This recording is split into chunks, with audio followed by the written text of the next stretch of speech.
नमस्कार मित्रांनो, मराठी भयकथामध्ये तुमचं स्वागत आहे. आज आम्ही तुम्हाला घेऊन जाणार आहोत मिरज शहराच्या बाहेर पंढरपूरकडे जाणाऱ्या एका सुनसान रस्त्यावर, जिथे प्रताप नावाच्या एका अनुभवी ट्रक ड्रायव्हरने आयुष्यातला सर्वात भयानक अनुभव घेतला. ही कथा फक्त रस्त्यावरील अपघाताची नाही, तर एका अदृश्य भयाची आहे, जे आजही प्रतापच्या डोळ्यासमोर अगदी जिवंत आहे. त्याने त्या रात्री जे काही पाहिलं ते आजही त्याच्या काळजात धस्स करतं. जर तुम्ही या वाहिनीवर पहिल्यांदाच आला असाल आणि अशा रहस्यमय, अंगावर काटा आणणाऱ्या कथा तुम्हाला आवडत असतील, तर आत्ताच आपल्या मराठी भयकथा चॅनलला सबस्क्राईब करा आणि सोबत असलेलं बेल आयकॉनही दाबा, जेणेकरून आमच्या पुढच्या कथा तुमच्यापर्यंत लवकरात लवकर पोहोचतील. कमेंट्समध्ये तुमचं नाव आणि तुम्ही कोणत्या शहरातून हा व्हिडिओ बघत आहात हे लिहायला विसरू नका. मित्रांनो, ही कथा तुम्ही शेवटपर्यंत नक्की बघा, कारण प्रतापच्या आयुष्यातील ती 15 मिनिटे तुमच्याही रात्रीची झोप उडवतील. चला तर सुरू करूया आजची भयानक कहाणी. माझं नाव प्रताप. माझं वय 45 वर्षांच्या आसपास असेल. मी गेल्या 20 वर्षापासून ट्रक चालवतो. हा माझा व्यवसाय आहे आणि याच बळावर माझ्या कुटुंबाचं पोट भरतं. मी मिरजजवळ राहतो. माझ्या मालकाकडे, नारायणराव यांच्याकडे 2 डझन ट्रक आहेत आणि मी त्यांच्या सर्वात जुन्या ड्रायव्हर्सपैकी एक आहे. एवढ्या वर्षाच्या अनुभवात मला वाटतं रस्त्याने मला ओळखायला सुरुवात केली आहे. अंधाऱ्या रात्रीचा रस्ता असो, घाटावरची वळणं किंवा धुके भरलेली सकाळ, मी नुसत्या डोळ्यांनी नाही तर आत्मविश्वासाने ट्रक चालवतो. घरात बायको आहे, 2 मोठे मुलं आणि एक लहान मुलगी.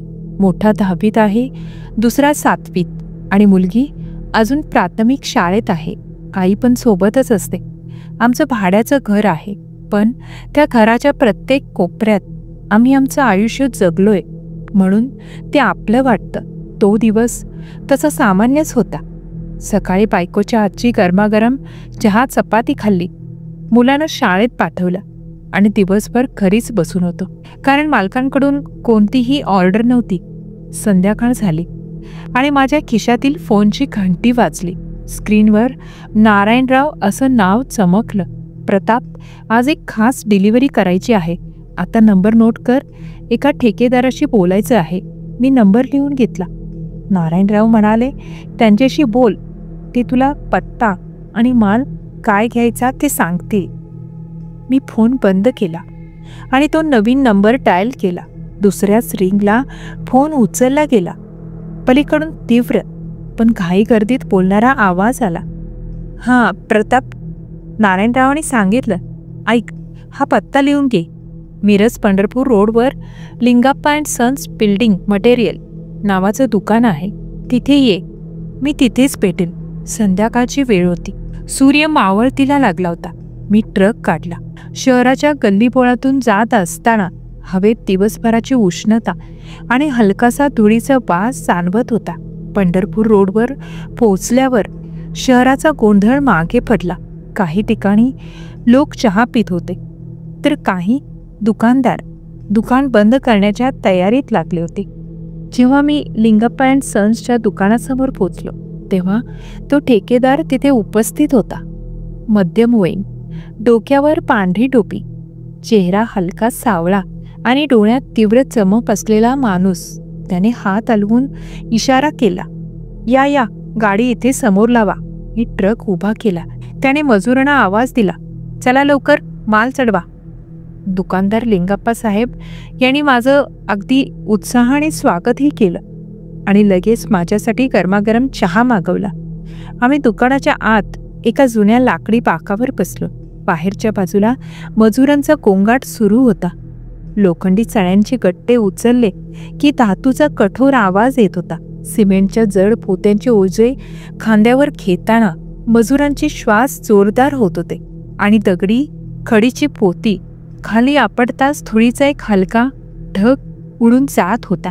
चहाच्या कपातून वाफा वर जात होते. मी ठेकेदाराला विचारलं, साहेब, हा माल कुठे न्यायचा आहे? तो म्हणाला, गावाचं नाव ऐक, मानमोडी. बहुतेक तू पहिल्यांदाच ऐकत असशील. तिथे एक सरकारी शाळेचं बांधकाम सुरू आहे. त्याने मला रस्त्याची सगळी माहिती दिली. इथून सरळ जायचं, पुढे एक जुनं वळण आहे, तिथून डावीकडे वळ. तो रस्ता सरळ गावापर्यंत जातो. तिथे पोचल्यावर कोणालाही विचार, शाळेचं बांधकाम कुठे सुरू आहे, ते सगळं सांगतील. मला माल भरायला जवळजवळ 2 तास लागले. जेव्हा मी विचारलं की सोयीसाठी मी माझ्यासोबत एखादा मजूर घेऊ का, माल उतरवायला सोपं होईल, तेव्हा त्याने लगेच हात हलवून नकार दिला. नको नको, तिकडे आमचे स्वतःचे मजूर आहेत, काळजी करू नको. मी ट्रकचं इग्निशन ऑन केलं. आता सूर्य पूर्णपणे मावळला होता. आकाशात गर्द निळ्या रंगात संध्याकाळचे तांबूस ढग तरंगत होते. शहराचे दिवे मागे पडले आणि मी रस्त्याच्या सुनसान भागात प्रवेश केला. शहराच्या रोषणाईला मागे सोडून आता मी पूर्णपणे सुनसान रस्त्यावर आलो होतो. रात्रीचे साधारण 8 वाजत आले होते. समोरचा रस्ता खूप लांब होता. ट्रक मालाने भरलेला असल्यामुळे माझी गती अशी हळू होती. हा रस्ता दोन्ही बाजूनी विस्तृत शेताने वेढलेला होता. रात्रीच्या थंड हवेत आणि वाऱ्यात शेतातल्या मातीचा आणि दवाचा एक विचित्र ओलसर वास येत होता, जो दिवसभराच्या उन्हात पूर्णपणे दबून गेला होता. काही ठिकाणी रस्त्याच्या कडेला उंच झाडं एका रांगेत उभी होती. त्यांची काजळी सावली हेडलाईटच्या प्रकाशात माझ्यासोबत धावत होती. 1.5 तासांचा प्रवास होता, पण मी हळू चालवत असल्यामुळे वेळ जास्त लागणार होता. काही मिनिटांसाठी दूर कुठेतरी पाण्याच्या पंपाचा एक मंद घर्र आवाज यायचा, पण तोही लगेच थांबून जायचा आणि पुन्हा गहन शांतता पसरायची. जवळपास 2 तास प्रवास केल्यानंतर रात्रीच्या 10 वाजण्याच्या सुमारास मी मानमोडी गावाजवळ पोचलो. गावाच्या वेशीवर 2 तरुण दगडावर बसून गप्पा मारत होते. मी ट्रक थांबवला आणि त्यांना आवाज दिला, अहो, सरकारी शाळा कोणत्या बाजूला आहे? त्यांच्यापैकी एक साधारण 18-19 वर्षांचा मुलगा हसला आणि म्हणाला, थांबा भाऊ, मी येतो तुमच्यासोबत. तुम्हाला रात्रीचा रस्ता समजणार नाही. तो पटकन केबिनमध्ये चढला. गावाच्या आतला रस्ता कच्चा होता. सगळीकडे माती आणि मुरुम पसरलेला. रस्त्याच्या दुतर्फा कच्ची घरं होती, पण बहुतेक घरांमध्ये दिवे विझलेले होते. फक्त एखाद्या घराच्या अंगणात तेलाच्या दिव्यांची एक मंद थरथरणारी ज्योत दिसायची, जणू ती वाऱ्याला घाबरून आतून मिटून गेली आहे. 5-10 मिनिटातच आम्ही एका मोठ्या मोकळ्या मैदानात पोचलो, जिथे शाळेचं बांधकाम चालू होतं. कामाच्या ठिकाणी 2 मोठे बल्ब खांबावर लावले होते. त्यांचा पिवळट प्रकाश त्या अंधाऱ्या जागेत पसरला होता. अनेक मजूर तिथे हजर होते, जणू सगळेजण माझ्या येण्याची वाटच पाहत होते. मजुरांनी लगेच माल उतरवायला सुरुवात केली.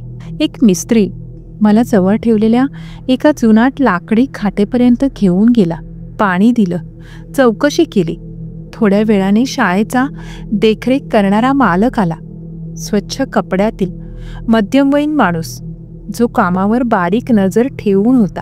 आम्ही थोडा वेळ बोललो. मग जेवण आलं. मी तिथेच बसून जेवण केलं. रात्रीचे 11:30 वाजले तेव्हा सगळा माल उतरवून झाला. मजूर आणि मिस्त्री म्हणाले, भाऊ, सकाळच्या प्रहरी निघा. रात्रीचा रस्ता अतिशय निर्जन असतो. पण मी त्यांना सांगितलं, सकाळी लवकर शहरात दुसरी गाडी भरायची आहे, त्यामुळे आत्ताच निघतो. मला सकाळी लवकर पोचायचं होतं आणि माझा आत्मविश्वास तांडगा होता. रात्रीचे जवळजवळ 11:45 वाजले होते. मी त्या शाळेच्या मैदानात उभ्या असलेल्या ट्रकचं इग्निशन फिरवलं. इंजिनच्या जड आवाजाने तिथले काही मजूर दुरून हात हलवून माझा निरोप घेत होते. शाळेच्या गेटमधून बाहेर पडताच समोर पुन्हा गावाचा तो कच्चा भेसळलेला मातीचा रस्ता होता. हळूहळू मी गावाची अरुंद गल्ली पार केली. आणि घरांचे दरवाजे बंद होते आणि खिडक्यांच्या फटीतून अंधार दिसत होता. मला वाटलं, गाव इतकं शांत कसं? इथे रात्री जागं राहणं जणू निषिद्धच आहे. कच्चा रस्ता संपला आणि डांबरी पक्का रस्ता सुरू झाला.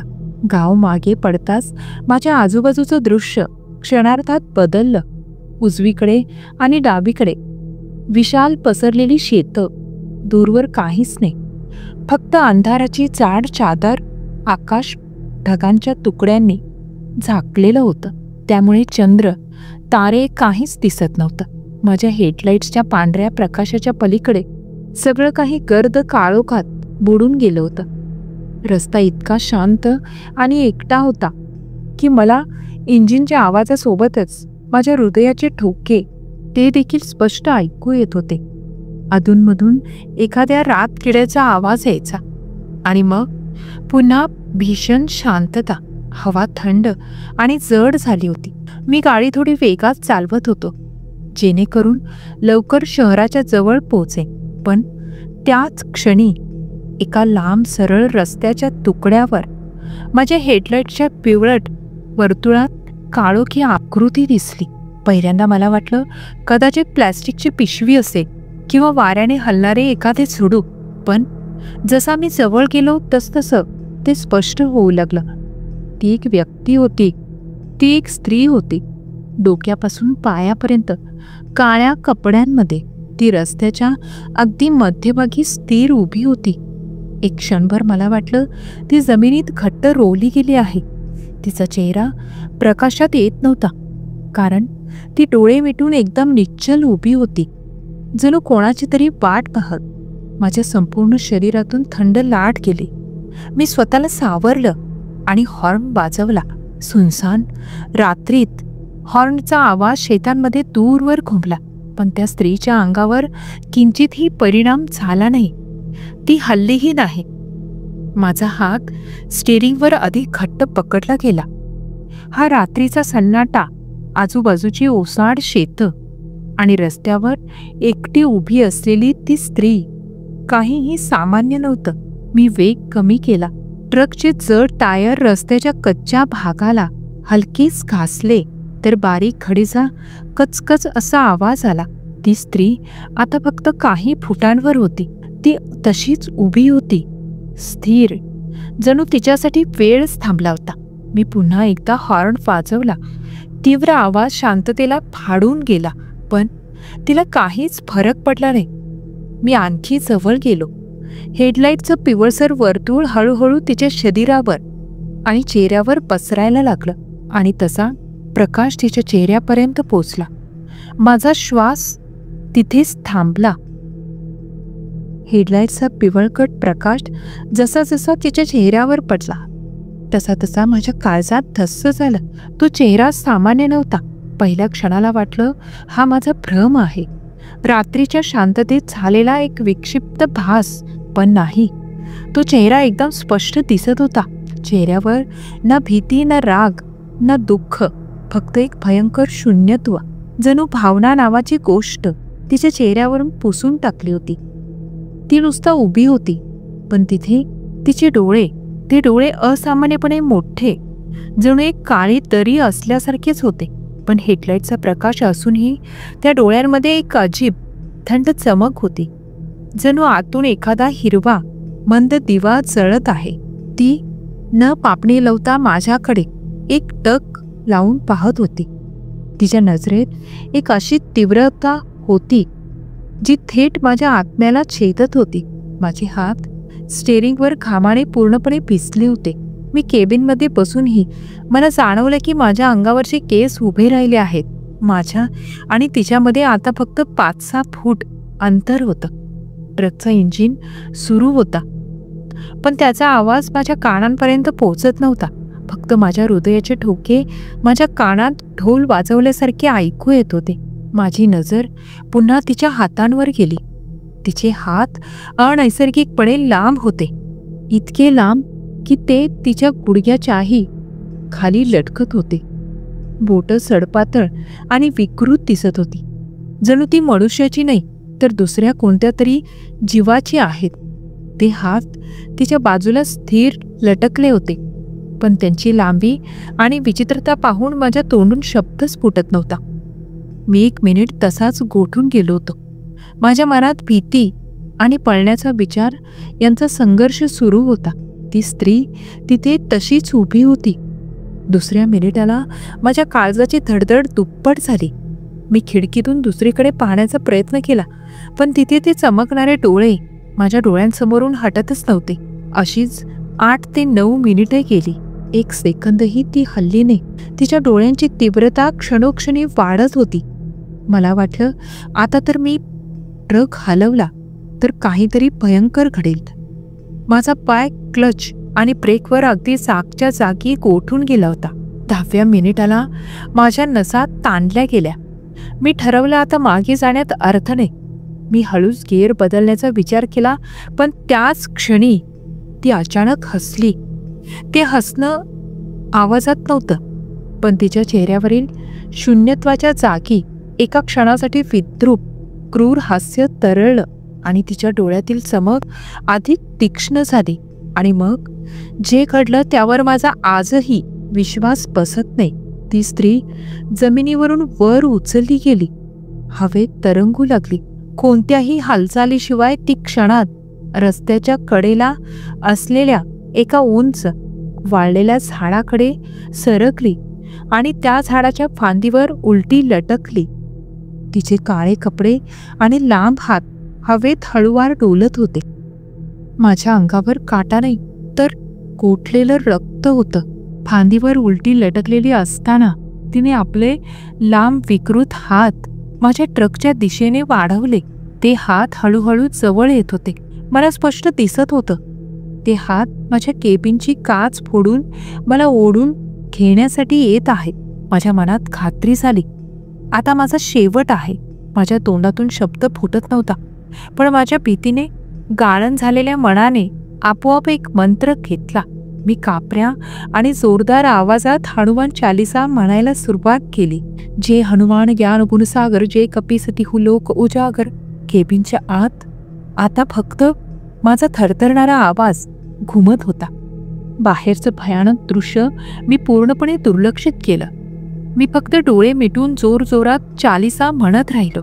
माझा आवाज जसा जसा उंच होत गेला तसा तसा तिच्या हातांचा वेग मंद झाला. ती अजूनही फांदीवर उलटी लटकलेली होती आणि तिचे डोळे माझ्याकडे अधिक क्रोधाने बघत होते. मला जाणवलं माझा आवाज तिला त्रास देत आहे. आणि मग अचानक तिने आपले हात परत घेतले आणि दुसऱ्याच क्षणी ती झाडाच्या फांदीवरून गडद अंधारात गायब झाली, जणू ती कधी तिथे नव्हतीच. माझ्या तोंडून हनुमान चालिसा पूर्ण झाली तेव्हा मला जाणवलं की केबिनमध्ये आता फक्त माझा कापलेला श्वास आणि इंजिनचा मंद आवाज आहे. मी हळूच डोळे उघडले. हेडलाईट्सच्या पिवळ्या प्रकाशात समोरचा रस्ता रिक्त होता. ती स्त्री तिथे नव्हती. झाडांची फांदी शांत होती, जणू काही क्षणापूर्वी तिथे अमानवी काही घडलंच नव्हतं. माझा घसा पूर्णपणे कोरडा पडला होता. हात थरथरत होते आणि संपूर्ण शरीर घामाने थपथपलेलं होतं. मी थरथरत्या हाताने स्टेरिंग घट्ट पकडलं. मी गिअर टाकला आणि ट्रक हळूहळू पुढे सरकवला. मी गाडी पुढे घेतली, पण आता इंजिनच्या घरघरीच्या आवाजात माझं भयकंपित झालेलं हृदय धडधडत होतं. रस्ता रिकामा होता, पण माझ्या डोळ्यासमोर तोच चेहरा, ते चमकणारे डोळे आणि ते अस्वाभाविक लांब हात पुन्हा पुन्हा येत होते. प्रत्येक वाऱ्याच्या झुळकेत, प्रत्येक सावलीत मला वाटत होतं की ती माझ्या ट्रकच्या बाजूला उभी आहे किंवा माझ्या पाठीमागून येत आहे. मी स्वतःला जागृत ठेवलं. हा फक्त माझा भ्रम आहे, माझं वेड आहे हे मी मनाला सांगण्याचा प्रयत्न केला. पण भ्रम कधीकधी सत्यापेक्षा जास्त शक्तिशाली असतो हे मला त्या रात्री जाणवलं. मी अक्षरशः डोळ्यांवर जोर देऊन, कधीकधी आरशात पाहणं टाळून शक्य तितक्या वेगाने ट्रक शहराच्या दिशेने हाकलला. जेव्हा मला दूर शहराची रोषणाई दिसली तेव्हा माझ्या गळ्यातील बोजा हलका झाला. मला वाटलं जणू आता मी एका वेगळ्या जगातून परत आलो आहे. मी सरळ ट्रकच्या अड्ड्यावर गेलो. रात्रीचे 1 वाजले असतील. मी जास्त कोणाशीही बोललो नाही. मालक नारायणराव तिथे नव्हते. गाडी एका कोपऱ्यात उभी केली, ताळा लावला आणि मुकाट्याने घरात आलो. मी खूप थकून गेलो होतो, पण झालेला प्रकार कोणाला सांगण्याची हिंमत झाली नाही. घरी पोचलो तेव्हा मध्यरात्र उलटून गेली होती. सगळे झोपले होते. बायकोने बहुतेक हलकीशी जाग येऊन माझ्या चेहऱ्याकडे पाहिलं असेल, पण मी काहीही बोललो नाही. हालचाल न करता मी नुसता पलंगावर आडवा झालो, कंबर सरळ केली. पण डोळे बंद होताच पुन्हा तोच निर्जन रस्ता, ती स्त्री आणि ते चमकणारे डोळे माझ्या डोळ्यासमोर नाचू लागले. झोप माझ्यापासून मैलो दूर होती. मी रात्रभर कूस बदलत राहिलो.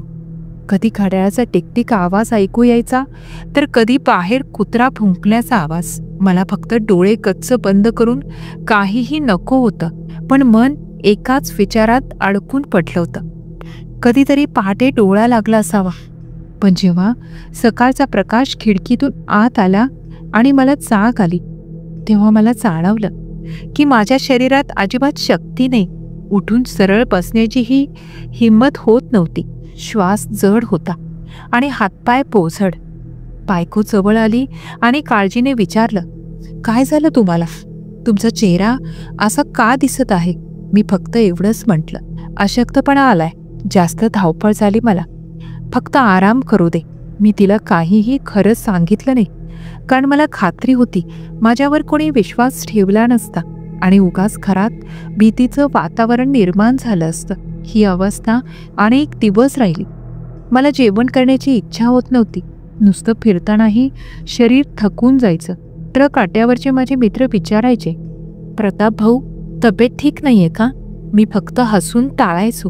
काही दिवसांनी मी थोडा बरा झालो तेव्हा त्याच दिवशी मी मालक नारायणराव यांना फोन केला. सगळा प्रसंग थोडक्यात सांगितला. माझा गळा वारंवार सुकत होता. मी त्यांना म्हटलं, साहेब, मी आयुष्यात खूप प्रवास केलाय, पण अशी रात्र कधी पाहिली नाही. ती कोण होती? ती तिथे का उभी होती मला माहीत नाही, पण त्या रात्रीनंतर रात्रीच्या सुनसान रस्त्यावर गाडी चालवायची हिंमत माझ्यात राहिली नाही.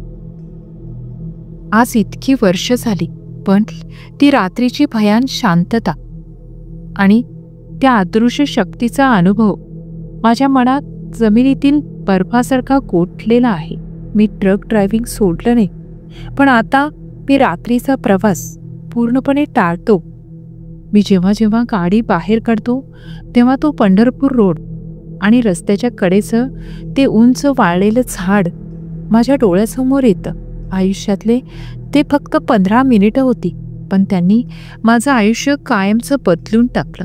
या घटनेमुळे मला एक गोष्ट कळाली, कधीकधी रस्ते फक्त माणसांसाठी नसतात. काही गोष्टी आपल्या विचारांपेक्षा खूप पलीकडच्या असतात आणि तेव्हा आपल्याला थांबायचं की पुढे जायचं याचा निर्णय घ्यावा लागतो. मी थांबलो, कारण ती भीती मला आजही रोज आठवते.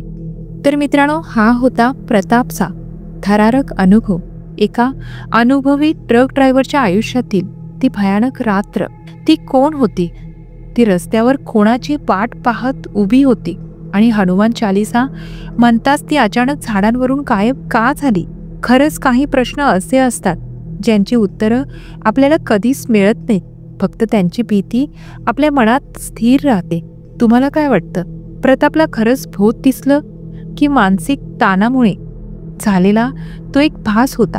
तुमच्यापैकी कोणी मिरज पंढरपूर रोडवर किंवा अशाच सुनसान रस्त्यावर असे अनुभव घेतले आहेत का? आम्हाला कमेंट्समध्ये नक्की सांगा. तुमच्या प्रतिक्रिया आम्हाला नवीन आणि रोमांचक कथा लिहायला मदत करतात. तुम्हाला ही कथा आवडली असल्यास लाईक करा, आपल्या मित्रांसोबत शेअर करा आणि अशाच थरारक कथांसाठी आपल्या चॅनलला सबस्क्राईब करायला विसरू नका. आता आपण त्या मित्रांची नावे घेऊया ज्यांनी आमच्या मागील कथेवर लाईक आणि कमेंट करून आम्हाला पाठिंबा दिला. पहिले म्हणजे संतोष पाटील, कोल्हापूर, आशा डांगरे व मनोहर डांगरे, वाळकी, तालुका औंढा-नागनाथ, जिल्हा हिंगोली, राजू वारेकर, कल्याण, जिल्हा ठाणे, विनोद भालेराव, बुलढाणा, तुषार मिश्रा, अमरावती, ललित गवंडे, जळगाव, सध्या राहणार गुवाहाटी, राज्य आसाम, सुलोचना पाटील, काटेमाणिवली, कल्याण, मुंबई, निकिता अक्षय ताकतोडे, रिसोड, जिल्हा वाशिम, अरुण सोनवणे, सातपूर, शिवाजी महाराज नगर, नाशिक, विजया सोनी, गुजरात, संदीप गवई, मेहकर जिल्हा बुलढाणा, अशोक दिवे नाशिक, संगीता ढोले शिरपूर जिल्हा धुळे, सीमा सदर सुरत राज्य गुजरात, गोरख भांदुर्गे नाशिक, गौतमी जमीर तळेगाव ताभाडे, अजय संकपाळ नाशिक, विजय कांबळे गारगोटी जिल्हा कोल्हापूर, सीता जाधव वसई जिल्हा पालघर, ऋषिकेश साबळे मळगे जिल्हा कोल्हापूर. आणि आता त्या मित्रांचे नावे ज्यांनी आपल्या गावाचे नाव नाही सांगितले, आणि ते म्हणजे नारायण दीक्षित. मित्रांनो, तुम्हा सर्वांचे मनापासून आभार. तुमच्या कमेंट, लाईक्स आणि पाठिंब्यामुळेच आम्हाला अशा नवनवीन थरारक कथा घेऊन यायला प्रेरणा मिळते. भयपटाच्या या जगात पुन्हा भेटूया. तोपर्यंत काळजी घ्या. धन्यवाद.